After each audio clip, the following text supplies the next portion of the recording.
أعوذ بالله من الشيطان الرجيم بسم الله الرحمن الرحيم الحمد لله رب العالمين والصلاة والسلام على نبينا محمد أما بعد السلام عليكم ورحمة الله وبركاته. Құрметті жамаат, Алла Субхану ва Тағала бүгінгі Сайдул Айям күндердің төресі болған Хаджул Масакин, кедейлердің қажырлығы болған қасиетті жұма күнін баршамыз үшін құтты берекелі етсін. Алла Субхану ва Тағала мешітімізге жұма намаз оқу ниетімен басып келген қадамдарыңыз сауаптан жазсын. Бүгінгі уағызымыздың тақырыбы үміт пен үрей. Егер осы үміт пен үрейді діни тұрғыдан қарайтын болсақ, ғалымдар осы үміт пен үрейді құстың екі қанатына теңеген. Яғни құстың екі қанаты болғандай, мұсылман адамды, муминді алға қарай Алла Субхану ва Тағаланың разылығына жеткізетін екі қанаты ол үміт пен үрей. Бұл жерде үміт дегенімізде Алла Субхану ва Тағаланың рахметінен үміттену, үрей дегенде Алла Субхану ва Тағаланың азабынан қорқу. Осы мағына жайында айтылады. Осы үміт пен үрейді алатын болсақ, ғалымдар айтады, негізі осы үміт пен үрейдің екі ғаламаты бар, екі белгісі болады. Яғни сол нәрсе пенденің бойында болатын болса, демек ол пенденің бойында үміт те бар, Алла Субхану ва Тағаланың разылығынан, кешірімінен, рахметінен үміт бар, және де Алла Тағаланың азабынан қорқу бар деген сөз. Үміт дегеніміз не? Үміт деген Алла Субхану ва Тағаланың разылығына лайық болу мақсатында құлшылық ету, ізгі амал ету, бұл үміттің белгісі болады екен. Сонымен қатар Алла Субхану ва Тағала харам еткен, яғни істеме деп бұйырған нәрседен өзін аулақ ұстау Алла Субхану ва Тағаладан қорқудың белгісіне жатады. Енді Құранды алатын болсақ, Құранда көптеген жерде осы қорқыныш пен үрей жайында айтылған. Жалпы алатын болсақ, Құранда осы екі нәрсе көп жерде қатар келген. Бұның мәнісі ғалымдар айтқандай, Алла Субхану ва Тағала бізге ишара етіп тұр. Уа пендем, сенің бойында үміт те болсын, сонымен қатар қорқыныш та болсын. Мысал ретінде айтатын болсақ, мынау Маида сүресінің 98-ші аяты, астағфиру билла, иғламу анналлаха шадидул иқаб ва анналлаха ғафурур рахим. Яғни Алла Тағала айтады, біліңдер, Алла Субхану ва Тағала қатты жазалаушы, сонымен қатар Алла Субхану ва Тағала кешірімді және рахымды, мейірімді дейді. Тура осы сияқты басқа аяттар бар. Мәселен алатын болсақ, Каф сүресінің 110-ші аятында Алла Субхану ва Тағала айтады: "Фаман кана ярджу лиқа роббихи фальямал амала солиха ва ла юшрик би ибадати роббихи ахада." Яғни Раббысымен жүздесуді қалаған пенде фальямал амала солиха, ізгі амал істесін. Ва ла юшрик би ибадати роббихи ахада. Сонымен қатар Алла Тағалаға ешкімді ширк қоспасын дейді. Үміттің белгісі Алла Тағалаға итағат ету. Ғалымдар айтады, үміт үш түрлі болады дейді. Оның екеуі жақсы үміт, үшінші түрі ол енді бізге мұсылман адамға біршама жат болып келеді. Соның біріншісі, пенде Алла Тағаланың сауабынан үміттенеді, және де сол сауапқа қол жеткізу мақсатында әрекет етеді. Мәселен, күнделікті 5 уақыт намаз оқиды, Рамазан айында ораза ұстайды. Бұл үміттің бірінші түрі. Екінші түрі, сондай бір жағдай болады, бір пенде күнә істейді. Бір пенде деп жатырмыз, негізі баршамызда әйтеуір біліп болсын, білмей болсын күнә істейміз. Бұл бізге тән нәрсе. Сол себептен де күнә істейді, пенде күнә істегеннен кейін тәубесіне келеді. Тәубеге келген кезде не мақсатта тәубеге келеді? Алланың разылығына лайық болу мақсатында. Бұл да мұсылман адамға жат нәрсе емес. Енді үшінші үміттенудің түрі, ол енді біршама шариғатқа қайшы келеді. Ол қалайды бірдеңенің болуын, бірақ соған әрекет етпейді. Мәселен, пенде күнә істеген үшін дозақта жазалануын қаламайды. Бірақ дозақта күнәсі үшін жазаланбауын қаламай тұрса да, бәрібір күнә істейді. Бұндай үміт енді бізге жат. Біздің үміт біріншіден Алла Тағаланың сауабына лайық болу мақсатында әрекет ету, екінші күнә істеген жағдайда иншалла тәубеге келу. Енді біздің альхамдулилlah ислам дініміз кәміл дін, барлық нәрсе қарастырылған. Соның ішінде үміт пен үрейдің де өзіне тән әдебі бар. Ең бірінші үлкен әдеп біздің бойымызда үміт және де үрей сезімдері тең болу керек. Яғни тек қана үміттеніп қана қойып, қорқпай қоюға болмайды. Немесе тек қана қорқып, үміттенбей қоюға да болмайды. Оған дәлел Жабир радиаллаху анху риуаят еткен хадис. Бұл хадисте пайғамбарымыз Мұхаммад саллаллаху алейхи вассалам айтады: «Ал-муъмин байна мухафатайн», яғни мұмин екі қорқыныштың арасында дейді. «Ла ядри маллаху қада фихи». Өткен нәрсе өтті, енді сол мұмин адам оны алдында не күтіп тұрғанын білмейді дейді. Өткен нәрседе біздің әрекетіміз болады, құрметті жамағат.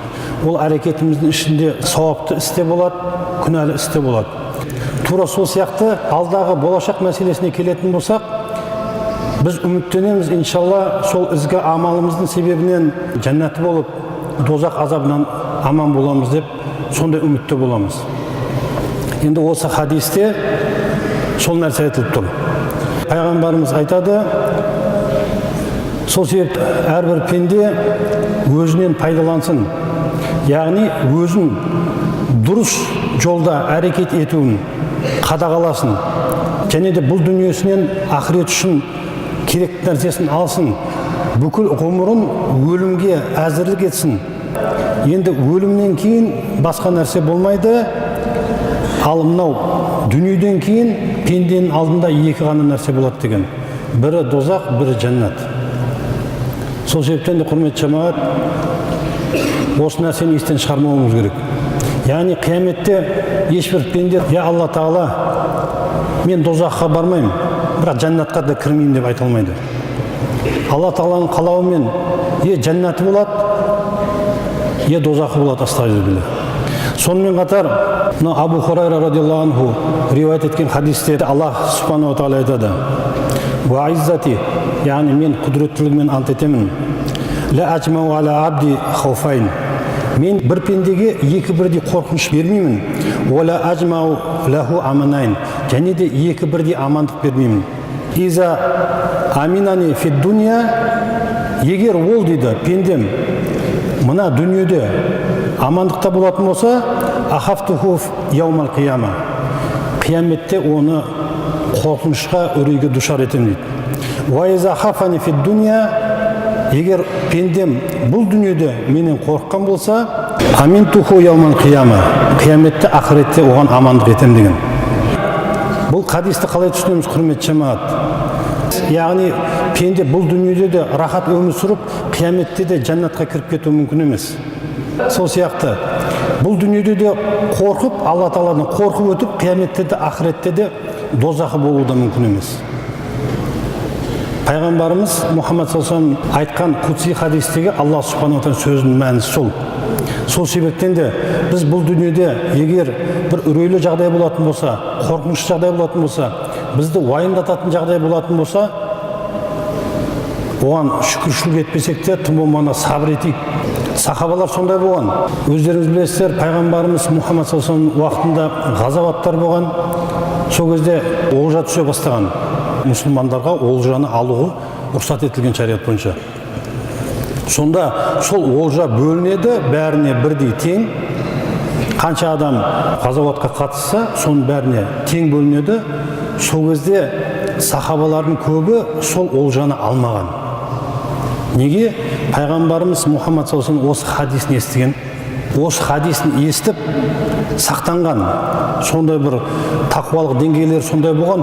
Мен бұл дүниеде нәпсіме жағымды нәрсені алып қоятын болсам, қияметте, ақыретте маған жақсы нәрсе нәсіп болмайды. Яғни мен жақсылық үлесін осы дүниеде алып қоямын деп қорыққан сахабалар. Сол себептен көп сахабалар олжаны алып таратып жүрген. Өздері бір теңгесіне де тиіспеген. Мысал ретінде айтатын болсақ, Хаким ибн Хизам радиаллаху анху сондай болған. Бүкіл олжасын таратып беріп болған. Тіпті үйінің алдында сандық қойған, сөйтіп жария еткен. кімге қанша ақша керек кеп ала берсін. Сонда әрбір мұқтаж адам Хаким ибн Хизамның есік алдына келіп, ол жерде арнайы қобдиша болған, сол қобдишадан кеп алып кете берген.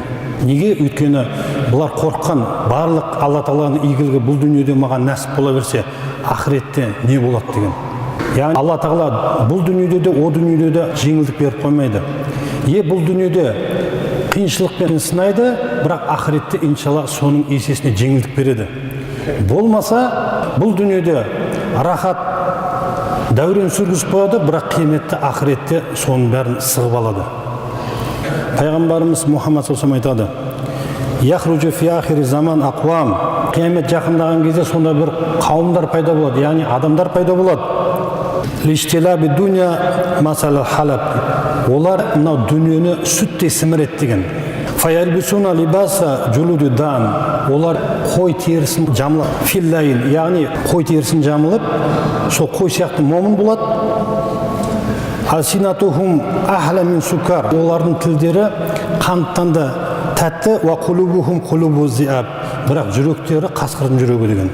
Өкінішке орай қазіргі күні жағымпазданып көбейіп кеткен. Бетіне күліп қарап тұрады, бірақ жүрегінде ондай ықылас жоқ. Ойы басқа. Бір мақсаты бар да, оның жылы күліп, жағымпазданып сөйлеудің бір мақсаты бар. Алла Тағала ондай адамдар жайында айтады: "Олар өз-өзін алдай ма, әлде маған қарсы батылдық ете ма" деген. Өз-өзін алдай ма деген енді түсінікті. Өз-өзін алдап жатады негізі ондай адам. Маған қарсы батылдық ете ма деген қияметте, ақыретте сұрағынан қорықпай ма, екі жүзділігі үшін жазаланамын деп ойламай ма деген сөз. Бізде өкінішке орай қазір сондай бір жағдайлар болып қалады. Біреу дінді қабылдайды, дінді қабылдаған кейін не істейді? Өзін жоғары қойып қояды. Пендешілік қой енді. Ол намаз оқиды, ол ораза ұстайды. Қасындағы өз туыс бауырына, ата-анасына, жалпы айналадағы адамдарға сол нәрсені не қылады, беттеріне басады. "Мен көрмейсің бе, мен намаз оқимын, сен неге намаз оқымайсың, сен мұсылман емессің бе" дейді.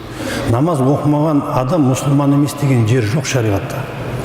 Бірінші мәселеде Алла субханала тағала пенденің жүрегіне қарайды, құрметті жамағат. Бірақ намаз оқымайтын болса, сол оқымаған деңгейде күнәһар болады. Сол себептен де намаз оқымадың деп, оны күпірлікте кінәлау енді астамшылық болады. Сондай жағдайда пәтуасын шығарып береді. Ол қандай пәтуа? Ол пәтуа күнделікті тіршілікке қатысты болса мейлі. Негізі ешқандай пәтуа шығаруға, үкім айтуға құқысы жоқ адам. Өйткені оқымаған, ұстаз көрмеген, арнайы білім деңгейі жоқ. Сондай адам үкімдер айтып жатыр. Мейлі, оның сол ар намысы, санасы оны сондай нәрсеге жеткізіп жатыр екен, бірақ одан ары қарай кетеді, тіпті кейбір адамдардың болашағына дейін шешіп беріп жатады. Яғни сен дозақсың деп айтып жататындар, құрметті жамағат. Бұл өте ауыр сөз біріншіден. Екіншіден, сен дозақсың деп айтқан біреу болатын болса, одан сұрау керек: Алла Тағала сенімен ақылдасып жатыр ма менің тағдырымды деп. Мәселен, маған ешкім сен дозақсың немесе жәннатсың деп айта алмайды. Оны бір Алла шешеді. Бүкіл адамзат жиналса да менің тағдырын шешіп бере алмайды. Мен жәннаты болатынымда, дозақы болатынымда. Неге? Себебі бұл мәселені шешу тек Алланың құзырындағы, Аллаға тән нәрсе. Алла субханала тағала Құранда пайғамбарымыз Мұхаммад саллаллаху алейхи ва саллям сипаттап не деді? Астағфиру билла ва ма арсалнака илля рахматан лил аламин. Я Мұхаммад, біз сені әлемге өзіміздің рахметіміз етіп жібердік. Алланың рахметі деген не? Алла Тағаланың рахметі мәңгі дозақ емес қой, құрметті жамағат. Алланың рахметі мәңгі жәннат, жәннаттағы мәңгі рахат. Міне осы Алла Тағаланың рахметі. Сол себептен де бұл үлкен сүннат. Біріншіден Алланың әмірі, себебі Алла субханала тағала айтады: "Ла тақнату мин рахматилла". Алла Тағаланың рахметінен күдер үзбеңдер деген Алла субханала тағала. Бұл Алла Тағаланың әмірі. Біз ешқашанда Алланың рахметінен күдер үзбеуіміз керек. Алла Тағаланың жәннатынан үмітіміз үзілмеу керек, иншалла. Қанша пенде болсақ та, қанша күнәһар болсақ та. Және де пайғамбарымыз Мұхаммад саллаллаху алейхи ва саллям сүннаты. Әрине, кейбір хадистер болады, кейбір аяттар болады. Ол жерде дозақ жайында, дозақта азап жайында айтылған. Бұл ескерту, өте қатаң ескерту. Бірақ бұл ескерту кімнен келіп жатыр, құрметті жамағат? Бұл ескертуге кім құқылы? кімнің үлесіндегі нәрсе? Бүкіл әлемді жаратушы болған Алла Субханала Тағаланың үлесіндегі нәрсе. Алла Тағала Құранда шешіп айтқан ғой, имансыз кәпірлер дозаққа болады. Бұл Алла Тағаланың шешімі. Біз бұл нәрсеге араласа алмаймыз. Алла Тағала айта алмаймыз, я Алла Тағала, бір мұсылманды ол мені ренжіткен еді, дозақ еді, немесе бір кәпірді мен оны жақсы көремін, жәннат еді. Бұны жалғыз Алла шешеді. Алла Тағала бұл шешімге ешкім араласа алмайды. Енді осы пайғамбарымыз Мұхаммад саллаллаху алейхи ва саллямның сипаты жайында айтып жатыр, үміт пен үрейге қатысты. Анас ибн Малик радиаллаху анху риуаят еткен хадисінде пайғамбарымыз Мұхаммад саллаллаху алейхи ва саллям айтады: «Яссиру ва ла туассиру, ва баширу ва ла тунаффиру». Яссиру ва ла туассиру, жеңілдетіңдер, ауырлатпаңдар. Ва баширу ва ла тунаффиру, сүйіншіліңдер және де қашырмаңдар деген. Бір нәрсені айтатын болсақ, оны ауырлатпауымыз керек. Мысал ретінде айтатын болсақ, дұрыс мұсылман адам 5 уақыт намаз оқу керек. Бірақ тұрып ал, сен оқысаң бірден 5 намаз оқы, болмаса оқымай-ақ қой деген сөз дұрыс болмайды. Бір намаздан бастағанбыз біз, бәріміз. 5 уақыт намазды бірден оқып кеткен адам өте сирек. Бірақ басым көпшілігі 99%, Аллаху алам енді, 99% мен ойлаймын, сол бір намаздан бастаған. Дұрыс па? Нәпіл намаздан бастағанбыз. Алхамдулилlah, сөйтіп Алла Тағаланың қалауымен 5 уақыт намазға жеткенбіз. Сол себептен де біреу күніне бір намаз оқиды екен. Мүмкін күні бойы оқымай, мүмкін кешке таман жинап оқып жатқан шығар. Оған уақыт керек. Уақыт келеді, түсінеді иншалла. Содан кейін барып 5 уақыт намазды уақытылы оқитын болады, Құдай қаласа. Ондай адамның бетін қайтармай, бетіне баспай, сен дұрыс емес сенікі демей, керісінше ондай адамды жігерлендіру, ынталандыру керек. Алла разы болсын. Бір намаз оқымаған үшін Алла Тағала хадисте айтқандай 80 мың жыл жазалайды екен пендесін. 80 мың жылдан құтылған екенсіз ғой. Енді қалғанынан да иншалла Алла нәсіп етсін десек, неміз кетеді? Сол сөз қиын болыпты ма? Баширу ва ла тунаффиру деген, сүйіншіліңдер, қашырмаңдар деген. Көп-көп жәннат жайында айтсақ, көп-көп Алла Тағаланың рахметі жайында айтсақ иншалла. Жақсы болмай ма? Абдуллах ибн Масуд радиаллаху анху айтады: адамдар қияметте Алла Субханала Тағаланың сондай рахметін көреді, лағнеті іблис, шайтанның өзі жаңағыны көріп тұрып ойлап қалады екен, ай менің де осылардың ішінде кешіріліп кетем ба, жәннаты болар ма екен деп үміттеніп кетеді екен. Алла Тағаланың рахметі сондай, Алла Тағаланың рахметі шексіз. Осындай Алла Тағаланың рахметін кімнен қызғанамыз? Сол себептен де иншалла Алла Тағаланың рахметі жайында айтайық. Сен дозақсың, сен андайсың, сен мұндайсың демей, керісінше ынталандырайық иншалла жәннатқа қарай. Ғалымдар айтады, шайтан, лағнет шайтан екі ғана орында Алла Тағаланың рахметтен үміттенеді екен. Мына қазақтың бір керемет сөзі бар, үмітсіз шайтан деген. Біреулер айтып жатады ғой, қазақтар мұсылмандықты нашар ұстаған, дінде мықты болмаған, тіпті кейінгі кезде ғана ислам жетті дейтіндер бар. Жоқ, біздің ата-бабаларымыз сан ғасыр бойы Құдайға шүкір мұсылман болған. Ешқандай соғыссыз, ешқандай шайқассыз дінді қабылдаған. Неге? Өйткені дініміздің, исламның барлық құндылық талаптары қазақтың бүкіл табиғатына сай келген, салт дәстүріне сай келген. Алхамдулилlah. Сол дана қазақтың айтқан сөзі, бұл да діннен шығып жатқан нәрсе, үмітсіз шайтан деген. Сол үмітсіз шайтанның өзі, өмірінде 2 рет үміттеніп қалады екен. Менде осы кешіріліп, осы басқалар өмірінде жәннатқа кіріп кетер ме екен деп. Соның бірі қиямет күні. Жаңа Абдуллах ибн Масуд радиаллаху анху айтқандай, қиямет күні шексіз Алланың рахметін көргенде үміттеніп қалады екен, менде жәннаты болар ма екен деп. Екінші орны Арафа күні. Хадистерді оқитын болсақ, пайғамбарымыз Мұхаммад саллаллаху алейхи ва саллям сол Арафа күні Алла Тағала Арафатта тұрған қажылыққа барған барлық пендені кешіретін жайында айтқан. Бірде-бір адам қалмайды кешірілмеген қажылық уақытында. Енді сол Арафа күні шайтан да үміттеніп қалады екен. Осы менде осы қажылардың ішінде Алла Тағаланың кешіріміне лайық болып кетер ме екен деп. Лағнеті шайтан, Алла Тағала оған уәде еткен, сен мәңгі дозақы боласың деп серт берген Алла Тағала. Алла Тағаланың уәдесін, осындай сертін естіп тұрған шайтанның өзі Алла Тағаланың рахметінен үміттеніп тұрса, біз не істеу керекпіз, құрметті жамағат?